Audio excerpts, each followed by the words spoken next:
Good day, Ms.N. I will be calling you by code name so that this remains anonymous. And welcome to your exotic energy reading. I had to take so many breaths before I started doing this. Like, you've got this. You are my first one for the year.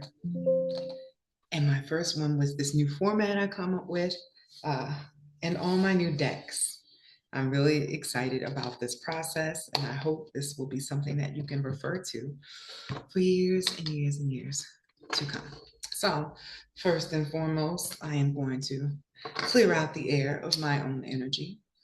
In the background, I actually have a crystal wave channel frequency playing, and I use those to sort of sync to the energy. I will be tapping into your stuff as well, but in order to make sure that I stay on topic, I play that in the background. We are listening to sexual healing, right? But remove karmic implants and awaken sexual energy. So, karmic implants are old behaviors or programs that are still on your astral body from other lifetimes. So, for instance, whenever I see somebody who wears a bunch of leopard or like lion, just cat prints, I know that in another lifetime, they have been put under sex kitten programming. That's the subservient kitty, like kind of Eartha Kitt, which is appropriate. The fact that that's her name. This place is really weird. But certain programs and implants, like cartridges, have been placed in your astral body to change the way that you act down here. If you don't understand this, it's a whole big thing. Check out Westworld and you'll get it a little bit more like. But today, I am going to be focusing on all of this from a very human perspective, the most human perspective, because we are in the root chakra, the Mars energy. This is your sexual signature, the base of self, the fight or flight, the reptilian part of yourself. Sex is only available in this format here on Earth because we have these human bodies. It's the only place that this is a need, and it's a way that we exchange energy. So we're going to get into a few things today, starting with who you are in a relationship. We all become a different person in every relationship that we get into. Usually it depends on the person we're with and the energy they bring out of us. But I want to set a baseline, a standard for who do you become when you're in a relationship. So I'm pulling up your name in the background here, so I'm focused on the right thing as well, but nobody else can see it. So who is she? She's in a relationship, and we're going to go from there.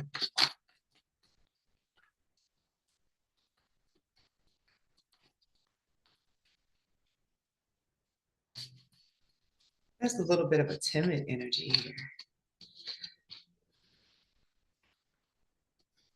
And I say like demure,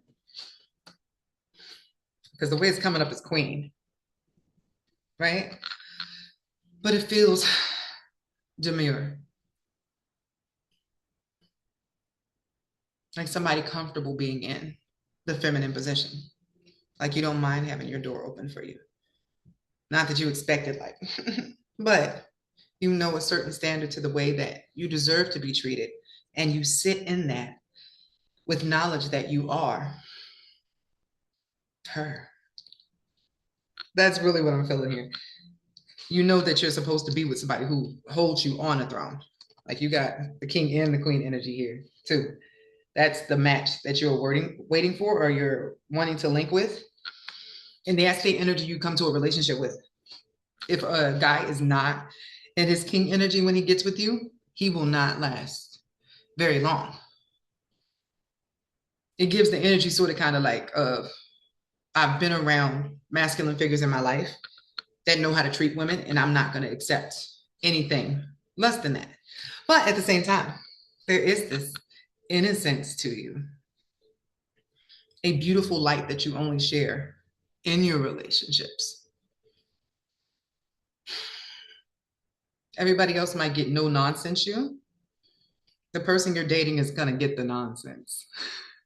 They're going to get the childish. They're going to get the pout. They're going to get the brat. They're going to get the days where you don't feel like doing stuff, the days where you don't feel like being in the queen energy. You save the best parts of yourself for romantic relationships. It's like you've been reserving something for. And I just started hearing John Legend's All of Me. Like, how corny is that, right? But it's a love reading, so there's a level of cornball that comes along with it. So now I'm going to pull from, and this wasn't on my agenda, but I'm going with what I'm feeling. This is by Key Oracle. You have been holding back something. Now, I probably need to write this on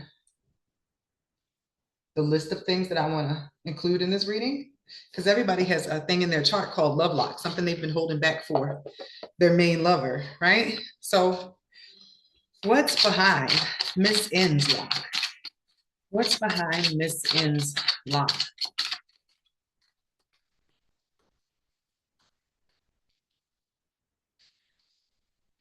It's like only the person you're with gets to see you in your fuzzy slippers.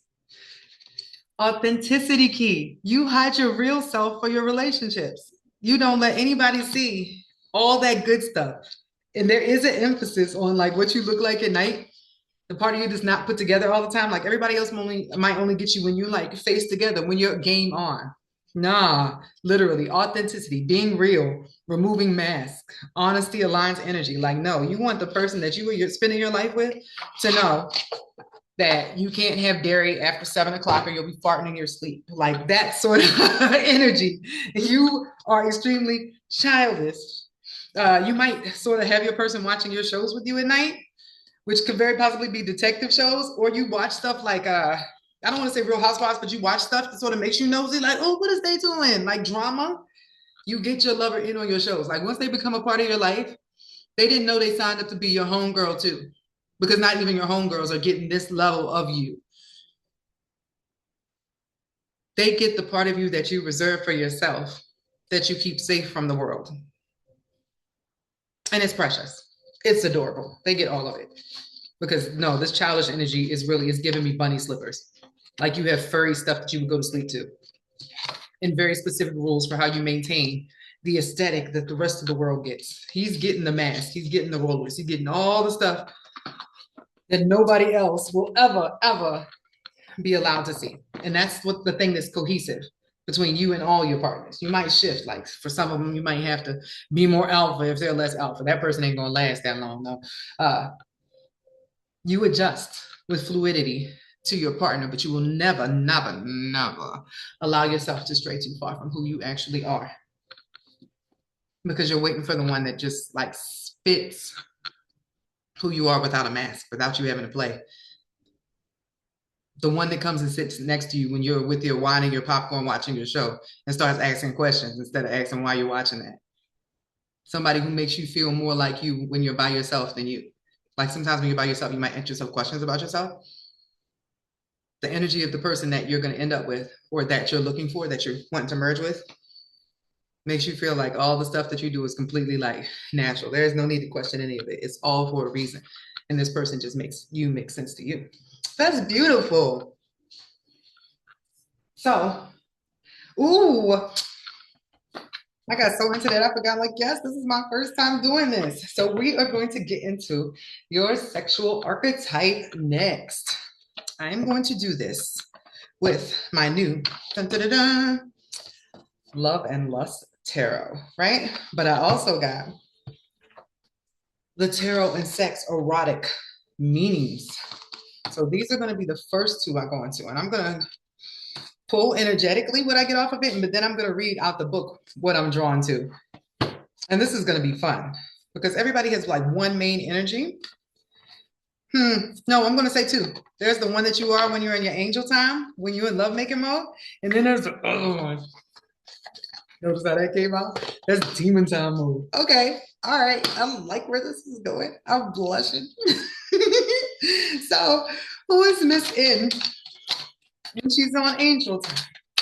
And she's in love mode. Who is she in bed when she's in love mode? And there's 72 options here. 72, 78, 78. Okay. Who is she when she's in love mode?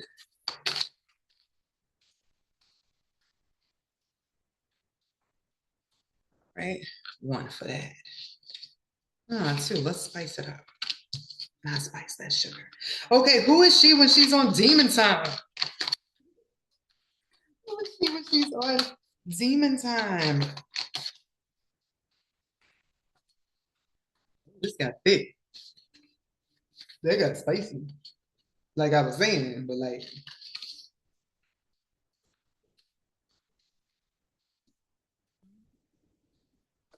okay, so let's get into it. Let's start with your halo. The Queen of Wands and the Four of Pentacles.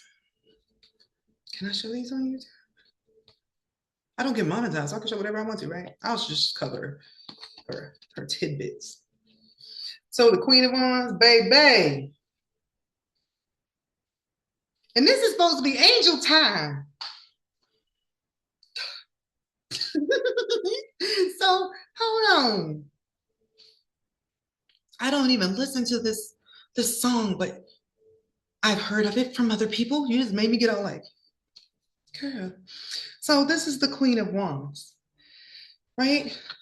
That lets me know immediately that you turn into the character on Beyonce's Tyrant when you are in love-making mode. This is a very passionate role to play, and you prefer the top position in moments of the deepest love and intimacy.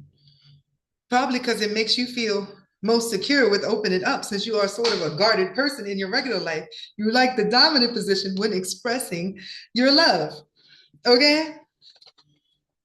A tyrant, a queen of wands. This means you like the seats. You be playing Game of Thrones, baby. But for the right one, he who can handle your stallion, there's a flip here. I don't know if anybody has got that flip yet. Is this you running from it? Running from the wand?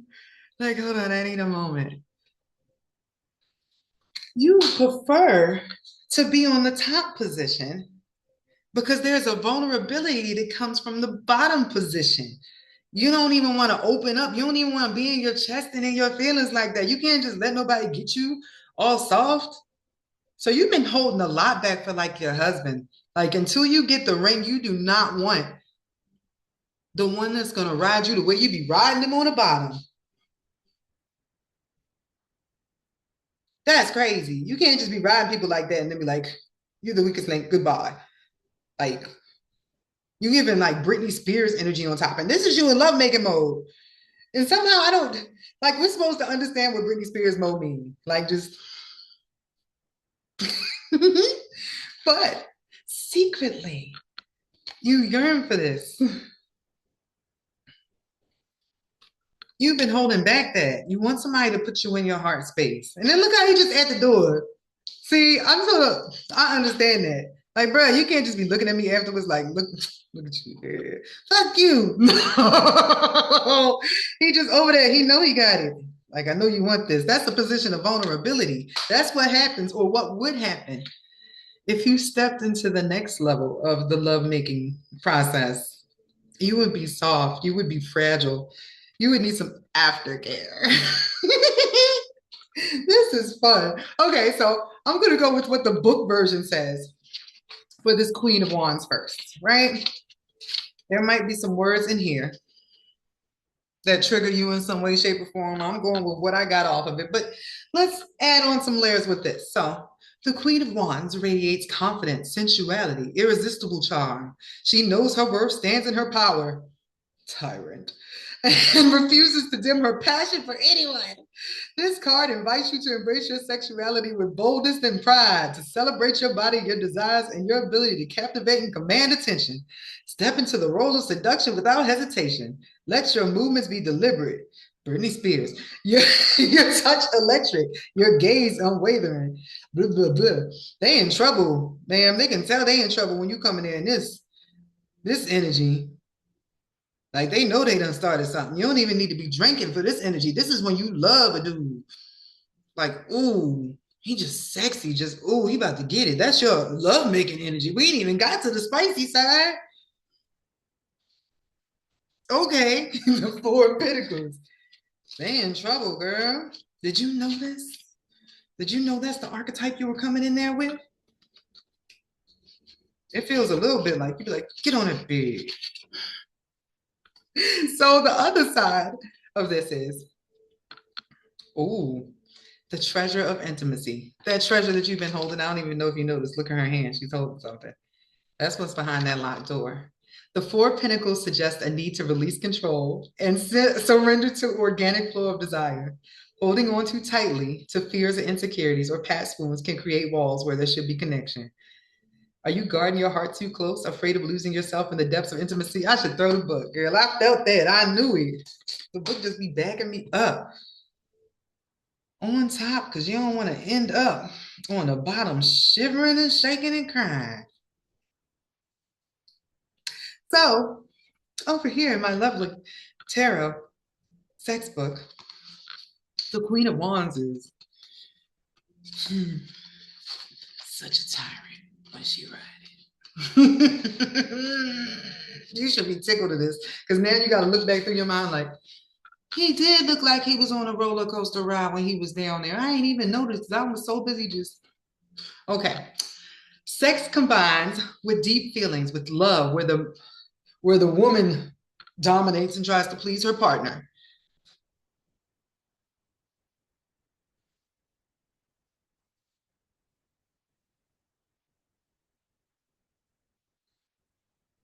I guess I got to read the negative one too. This could be a way of manipulating a partner. Like, that's toxic though. This ain't the toxic side, so I don't think I got to read that. That's why I froze. I was like, it's like if you get pissed off, like you ain't getting none tonight. Or if you the one that messed up, you might be like, baby, come on. Okay. A partner for whom sex without love does not exist takes care of their lover's pleasure. Strong and deep feelings, deep connection, caring, joy, love, a partner. Supportive partner. What is that? Oh, see this. Nah, you do your thing, girl. You do your thing. I'm so proud of you. So, Four of Pentacles is,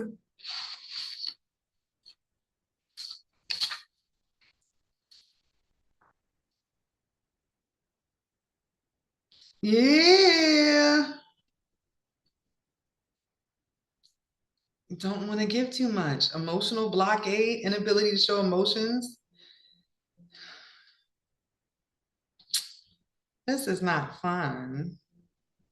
That other part needs to be released. You're afraid of that. You're afraid of going that deep and then somebody like screwing it up. You saving that for marriage.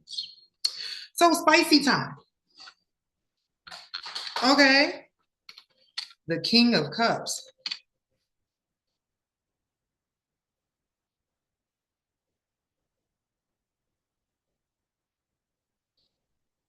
You are a female dom. Because why he here? Why he here? Like you big daddy now. The other one you came in. You came in and you were.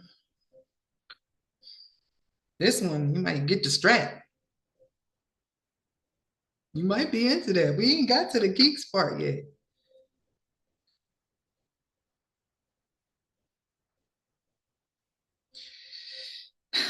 There's an energy of take me through there that comes from this next one. Like there's a scene in Don't Be a Menace to Society while drinking your juice from the hood. It's a very old parody film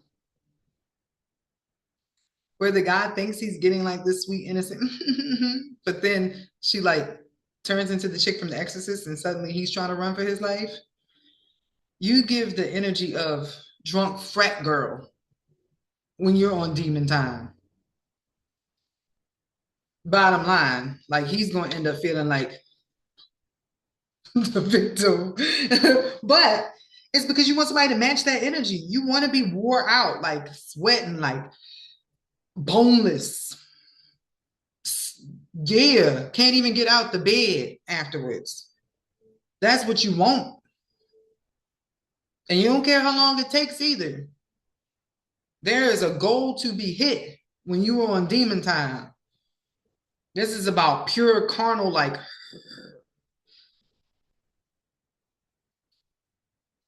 you too much for me, girl. So let's look at this King of Cups. Take you through there. The master of passion, right? The King of Cups is a lover who understands the art of control and release, of balance and deep emotion with unwavering strength, the ruler of sensual wisdom, knowing when to hold back and when to let passion flow. You be edging them to tears. You totally know. Like, this is, they would not see this coming based upon how you acted on them dates, ma'am. This is a bait and switch. It's a good bait and switch if they up for it. But if it's going to be over quick for them, this is not good for them. This is not good for them. So you pull away when you get in too deep.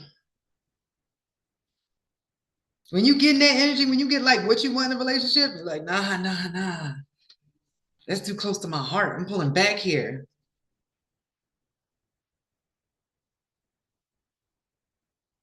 Sometimes patience is required, understanding and a willingness to build trust. Either one of these are power positions that you tend to stay in for physical fulfillment. But the emotional side, both of these are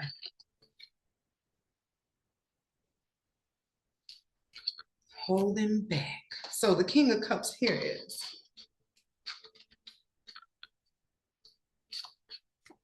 let's see.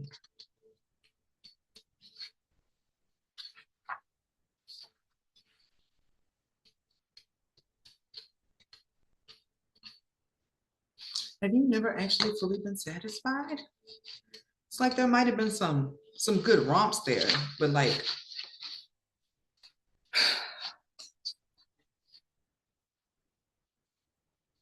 it's like you ain't laid back in the bed after you were done and felt like, this is it.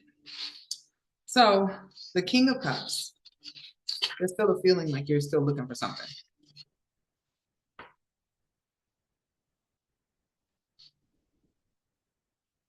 King of Cups is a partner who is constantly in their feelings,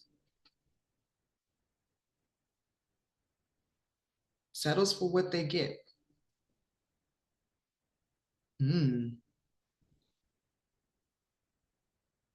Usually a missionary position, traditional, loving and protecting, but sometimes jealous. Does not like to show affection. Yeah, your demon time is a little cold.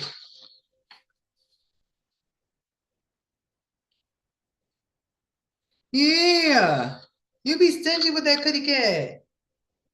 When you on demon time, when you have sex like that, even if that person needs aftercare, you're not really gonna, like, y'all go into your own corners afterwards.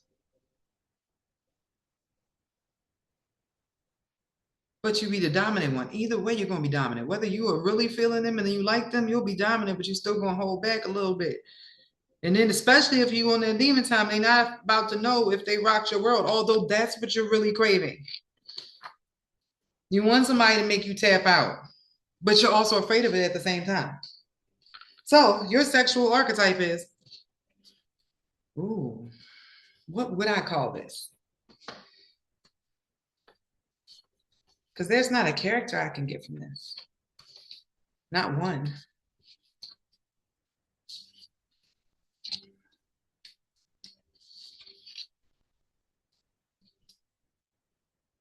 I'm coming up with a name. I'm feeling the tickle of it. Can I say Corporal Cowgirl? You run a tight ship. And you're gonna have a power position. Because the other side hasn't been broke through yet. Not at all. Not at all. So the energy your loving provides to your partner. Let's do this. And I'm gonna use my sex sexology deck for this. Okay. The next part of this is where you supposed to be, where do you still need healing? But ma'am, it done already popped up. You need to, as funny as this is, because the root is the physical body, you need to open your heart, your actual heart.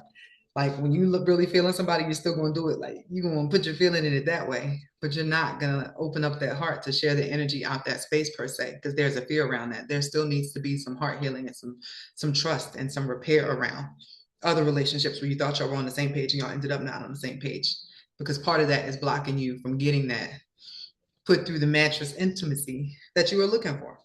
You're not able to let them go that deep, so they can't go that deep. So that answers the next one. Where do you still need sexual healing at? So what energy, what does her sexual energy provide to her partners? What does her sexual energy provide to her partners?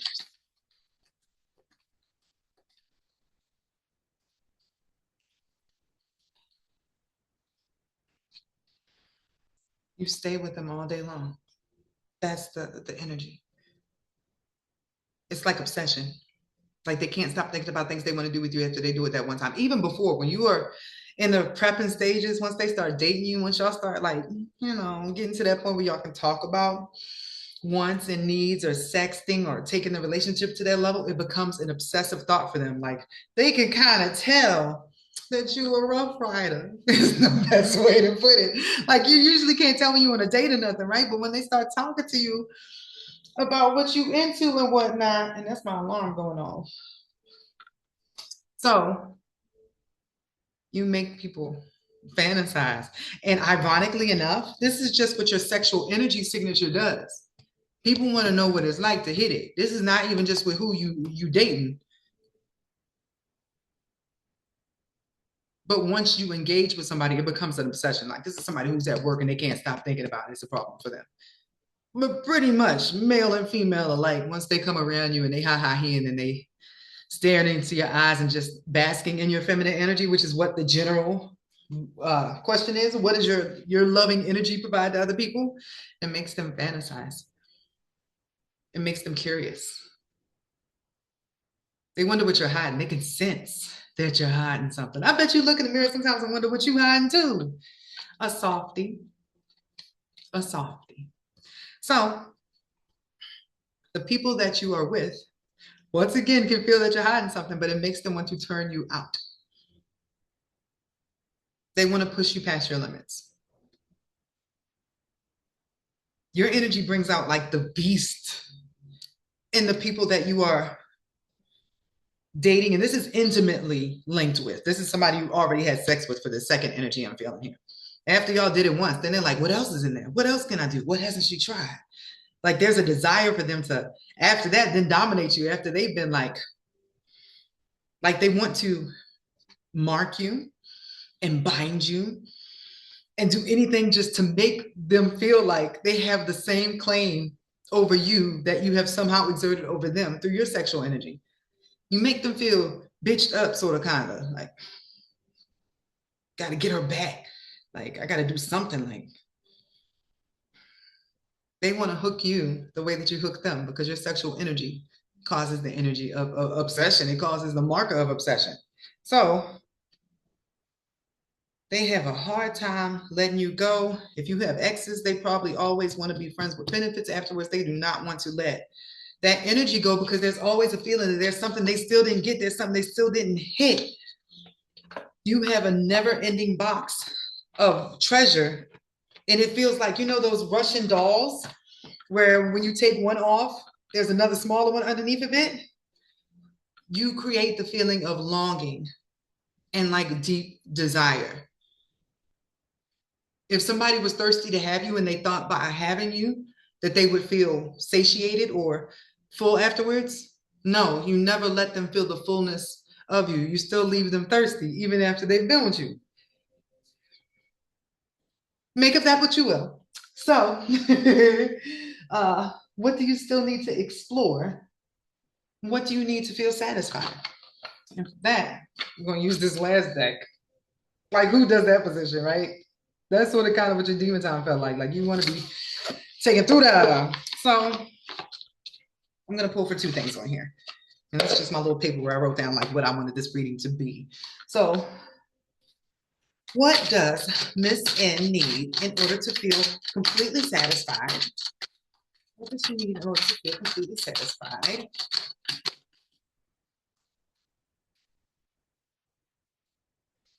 Right? And then what secret things does she not even know she wants to explore?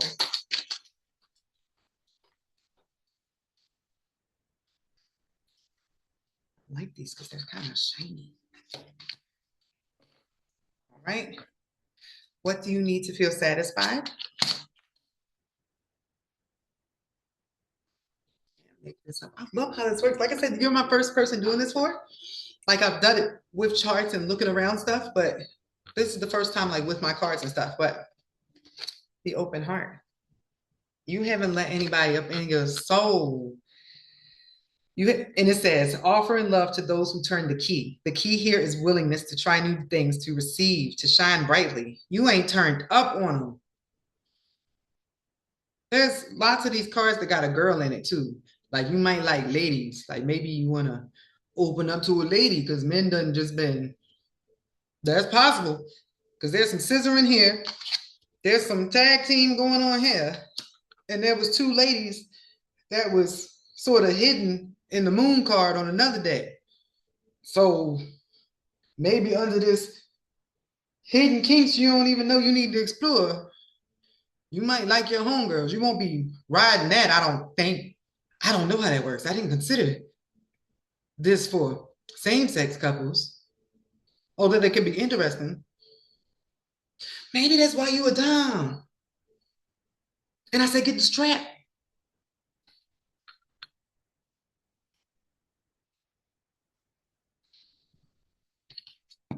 So at the same time that you want to open your heart, the loose connections, and literally the card says you come here often. Hookups, maybe a little bit of swingery going on there, maybe some poly stuff. And this is what you need to satisfy you. Variety, role play. You kinky. So what don't you know you want? I love this. Can't make this up. The heart to heart and the breakthrough. Nah, you want somebody who you gotta throw up the white flag. Like you did that. I came here trying to conquer you, bro. You got it. You got it. Can I have a rag? Can I have a towel? Can you make me some pancakes? I can't walk. Like you really want somebody to go harder than you. That's your kink. If somebody can wear you out, the next thing you know, that heart just gonna come open. It's gonna flutter, and that's like your worst fear, but your deepest desire at the same time. So you're complicated, but aren't we all? I hope this reading helped you understand you a little bit more. It made me blush. And okay, have a good day, Dom.